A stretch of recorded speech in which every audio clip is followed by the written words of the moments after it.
হোক, তো 5 তারিখের ঘটনাটা যেটা আমি জানি, উনি যেহেতু নিজে প্রপোজ করলেন উনি থাকবেন না, উনি চলে যাবেন, এবং উনি মূলত যেটা করতে চেয়েছিলেন, উনি বঙ্গভবনে যেতে চেয়েছিলেন গণভবন থেকে পদত্যাগপত্র লিখে সেটা সাইন করে এবং সেই পদত্যাগপত্র জমা দিতে। কিন্তু সত্যি কথা বলতে যে সেই যে পদত্যাগপত্রটা সেইটা কিন্তু আর রাষ্ট্রপতির কাছে নিয়ে যে জমা দেওয়া হয়নি। সাইন করা হয়েছিল অফিসিয়ালি সাইন করা হয়েছে কি হয়নি এটা কিন্তু আর ম্যাটার করে না। যদি ধরেন সাইন করা নাও হয়, আপনি বা হয়, পদত্যাগপত্রটা কিন্তু ফিজিক্যালি থাকতে হবে এবং সেই পদত্যাগপত্রটা হ্যান্ড ওভার হতে হবে রাষ্ট্রপতির কাছে। আপনি যদি অফিসিয়াল জায়গা থেকে চিন্তা করেন, যেহেতু এটা করা যায়নি, তার আগেই উনাকে অনেকটা ফোর্স করে জোর করেই ওখান থেকে ফিজিক্যালি রিমুভ করার জন্য তার হেলিকপ্টার উঠিয়েছে, বাধ্য করেছে এবং দেশের বাইরে পাঠিয়ে দিয়েছে, যে কারণে ওই কাজ, ওই ফর্মালিটিসটা কিন্তু আর করা যায়নি।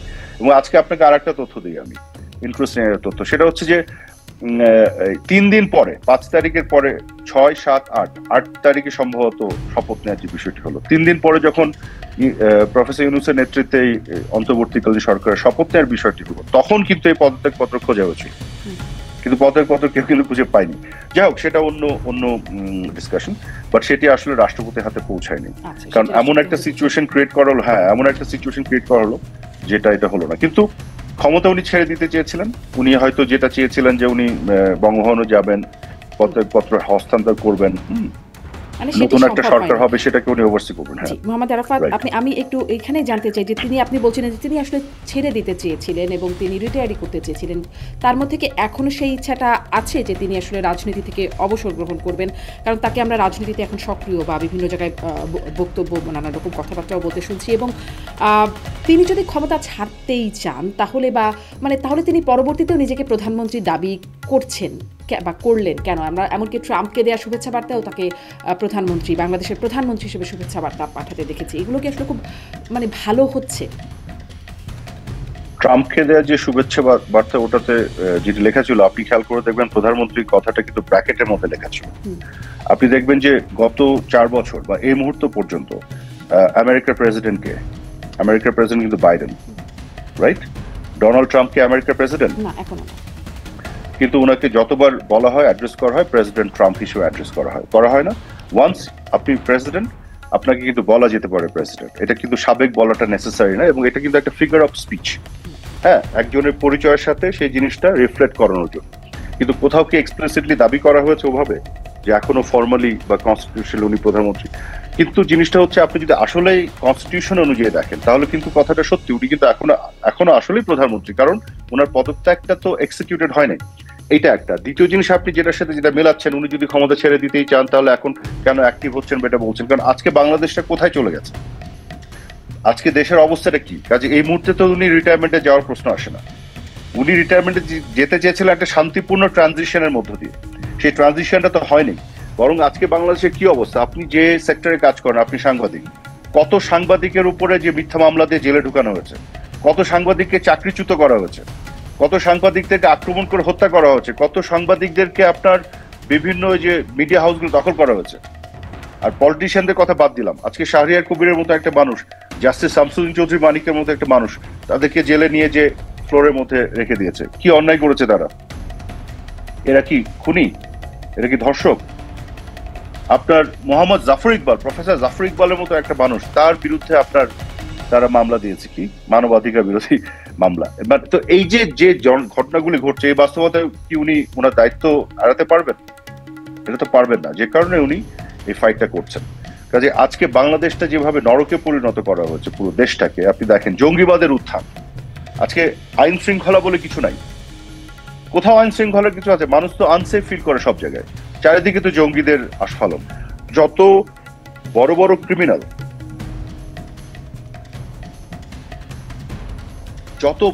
ক্রিমিনাল, এদের সবাই ছেড়ে দিয়েছে, যত বড় বড় জঙ্গি সব ছেড়ে দিয়েছে। আর যত আপনার রাজনীতিবিদ, সাংবাদিক, শিক্ষক, গবেষক, শিল্প সাহিত্যের সাথে সম্পৃক্ত যারা অ্যাক্টিভিস্ট, তাদেরকে জেলে ঢুকে রেখে দিয়েছে। এই তো বাংলাদেশে আজকে বাস্তবতা। তারা করাপশন নিয়ে এত কথা বলে, অথচ তারা কেন এতগুলি প্রজেক্টের সময় এবং ব্যয় বাড়ালো? আপনি আমাকে বলেন। আজকে শেয়ার মার্কেটে কেন হাজার হাজার কোটি টাকা মূলধন চলে যাচ্ছে? এই প্রশ্ন কে করবে? গত 5 মাসে কি বাংলাদেশ থেকে অর্থ পাচার হয় নাই? আপনি একটু গ্লোবাল ফাইন্যান্সিয়াল ইন্টিগ্রিটি রিপোর্টটা একটু দেখেন, তারা তো যে রেকর্ড করে সেখানে কি পাচার হয়নি?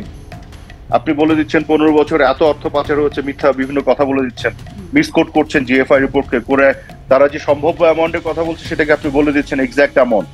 হ্যাঁ, হোয়াইট পেপার পাবলিশ করছেন উইদাউট এনি অথেন্টিক এভিডেন্স, আপনি বিভিন্ন ধরনের এক্সাজারেট নাম্বার দিচ্ছেন। সংখ্যা ততটা একদম প্রপার এক্সাক্ট দেওয়া সম্ভব হয় না এরকম বিষয়, তারাও একটা আনুমানিক ফিগারই বলছে। ও আনুমানিক ফিগার কি আপনি এরকম দিবেন? কোন একটা কিছু ধরেন 2 টাকা হবে আর আপনি বললেন যে ওটা 2 লক্ষ টাকা, এটাকে আনুমানিক বলে?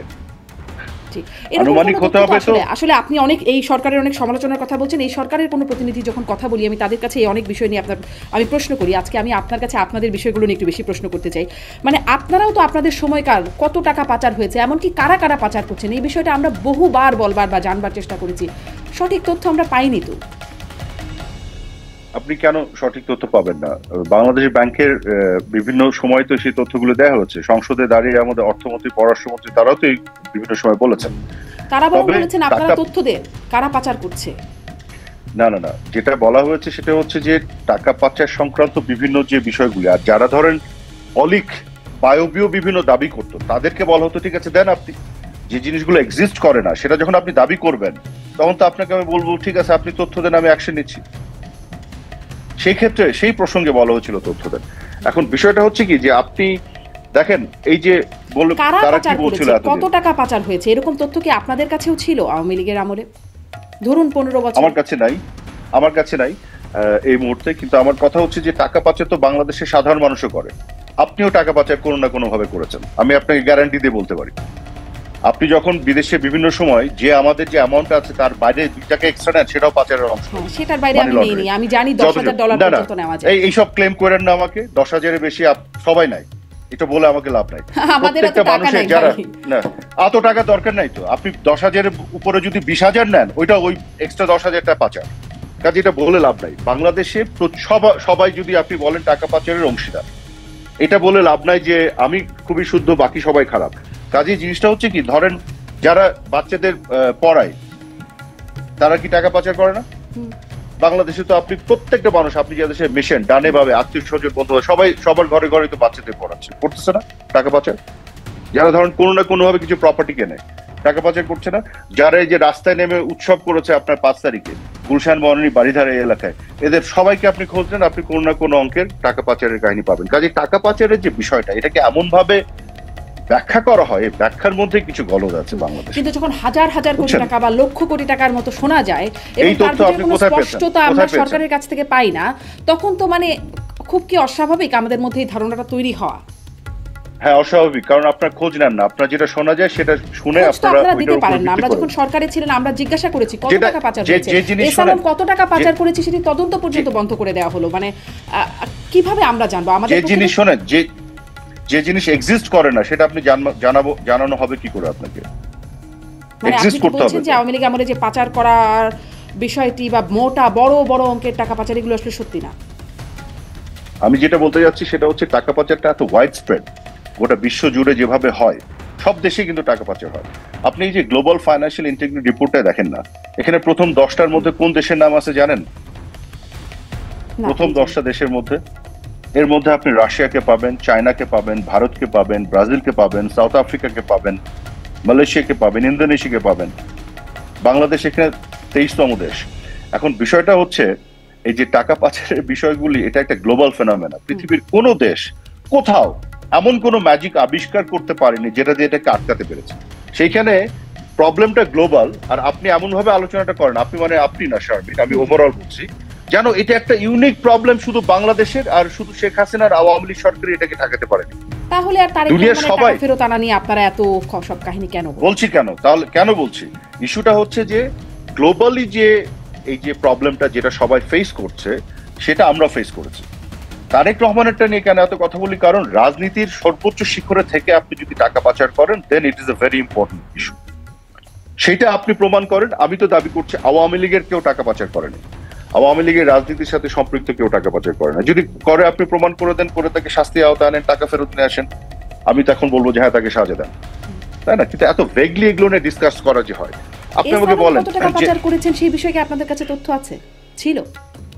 আমার কাছে নাই। আমার কাছে নাই, এগুলো নিয়ে শুনি, কোনো এভিডেন্স আমি পেলাম না কারো কাছে। কখন কেউ আমাকে তথ্যপত্র এবং প্রমাণ সহ দিতে পারলো না যে এত টাকা লন্ডার্ড হয়েছে, পাচার হয়েছে। যেমন পিকে হালদার, এই এবং প্রশ্ন আমি টাকাতে বহুবার করেছি, কত টাকা পাচার করেছেন, আমি ঠিক এক্সাক্ট তথ্য কখনোই পাইনি, কিন্তু পিকে হালদার আমিও পাচ্ছি না এক্স্যাক্টলি, কিন্তু এক্সাক্ট তথ্য এভিডেন্স সহ কেউ দিতে পারে না, সব বায়োবিও কথা দায়িত্বে যারা থাকবেন তাদের তো এই এভিডেন্সটা দেবার কথা। পাচার যে করেছে সেটা তো নিশ্চিত, তার বিরুদ্ধে প্রসিডিং তো হচ্ছে। এখন না, আপনি কি করে জানেন নিশ্চিত? প্রসিডিংস হলে নিশ্চিত, প্রমাণ ছাড়া আপনি তো অভিযোগ আসলে তো নিশ্চিত হতে পারেন। এখন আমার কথা হলো যে আচ্ছা, আমরা তো এখন সরকারে নাই, ধরেন আমরা দিতে পারি না, এখন দেখ এখন কি দিতে পারছে? এখনো তো বায়োবিও কথা বলছে। এখন যারা দায়িত্বে আছে ওরা এখন ইন্টারভিউ দিয়ে আগে যে যেমন সুশীল সমাজের পক্ষ থেকে কথা বলতো ওরকম কথা বলছে। Why don't they give us the evidence? Evidence দিয়ে কথা বলুক যে এত টাকা এই পদ্ধতিতে বাংলাদেশ থেকে ওই জায়গায় এই লোক নিয়ে গেছে। এটা তো করা সম্ভব। আপনি দরকার হলে যেখানে গেছে সেই দেশের সংস্থার সাথে কথা বলেন। জি, আমার কথা এই হলো প্রশ্নটা আসলে আপনাদের আমার কথা হলো কি জানেন, করেছিলাম যে কারা কত টাকা পাচার করছে, কিভাবে নিয়ে যাচ্ছে, ঠিক সঠিক উত্তর আমরা তখনও আসলে ঠিক তো এরাও তো দিচ্ছে না, যারা অভিযোগ করে আসছে তারা তো দিতে পারছে না। তার মানে আপনার কি মনে হচ্ছে? তার মানে এটা আসলে দিতে, এগুলো নিয়ে যত বড় বাগাড়ম্বর হয় কথা হয়, সত্যিকার অর্থে বিষয়টা ওরকম না। এবং আপনাকে এটাও আমি বলি, যদি আমরা জানতাম মোহাম্মদ আরাফাত, তাহলে হয়তো এত বাগাড়ম্বরের সুযোগ থাকতো না। মানে আমাদের তথ্য ঘাটতি হয়তো এত বাগাড়ম্বরের কারণ। যে জিনিস আপনাকে আবার বলি, যে জিনিস এক্সিস্ট করে না সেটা আপনি কি করে দিবেন?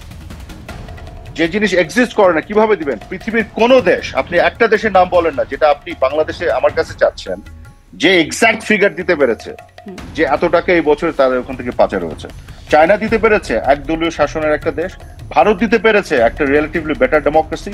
রাশিয়া দিতে পেরেছে, সাউথ আফ্রিকা দিতে পেরেছে, ব্রাজিল দিতে পেরেছে। তো কেউ যেটা পারে না সেটা আপনি আমার কাছে দাবি করেন। গোটা বিশ্বে যা কিছু হচ্ছে সেটা আপনি বলেন যে আপনার শুধু এটা পৃথিবীর প্রবলেম না, শুধু আপনার প্রবলেম, আপনি কেন সলভ করছেন না? মানে আমার কাছে জাদুর কাঠি থাকতে হবে এই ধরনের যে, তার মানে এমনটি তো নয় মোহাম্মদ আরাফাত যে পারে না বলে এটি সত্যি না যে আসলে পাচার হচ্ছে না, কারণ আপনারাও স্বীকার করেছেন, সরকারের মধ্য থেকে বলা হয়েছে হ্যাঁ এটি সমস্যা যে এক্স্যাক্টলি পারে না বলে সত্যি না সেটা বলছি না। আমি বলছি যে বাড়িয়ে ফুলিয়ে ফেপে যেটা বলা হয় সেটা অসত্য। বাট বাংলাদেশ থেকে টাকা পাচার হয় না এটা তো আমি বলছি না। আমি তো বললাম যে আপনিও করেছেন 2 টাকা হলেও পাচার। বাংলাদেশের প্রত্যেকটা মানুষ যারা বিদেশে যায় কিছু না কিছু পাচার হয়।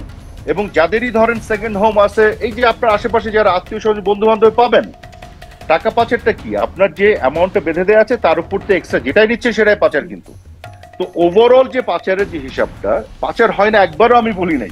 আমি বলছি এটা যে পদ্ধতিতে যেভাবে হচ্ছে সেটা কিন্তু ওইভাবে বের করা মুশকিল, এক। আর দুই হচ্ছে আসলে রাজনৈতিক কারণে টাকা পাচার হলেও পাচার, আবার বড় বড় লক্ষ কোটি টাকা পাচার হলেও পাচার। কিন্তু লক্ষ কোটি কারা পাচার করছেন সেটির তথ্যই আমরা মূলত সব সময় জানতে চেয়েছি। সেটি আমরা তখনও জানতে পারিনি।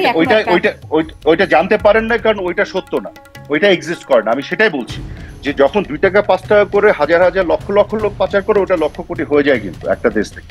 কিন্তু আপনারা যখন ফিঙ্গার পয়েন্ট করেন, এটাকে পলিটিসাইজ করে কিছু লোককে দিয়ে বলতে চান এত লক্ষ কোটি টাকা পাচার করেছে, তখন এটা বের করা যায় না। মালিকানাধীন ইসলামী ব্যাংকগুলো ফাঁকা হয়ে গেল। মানে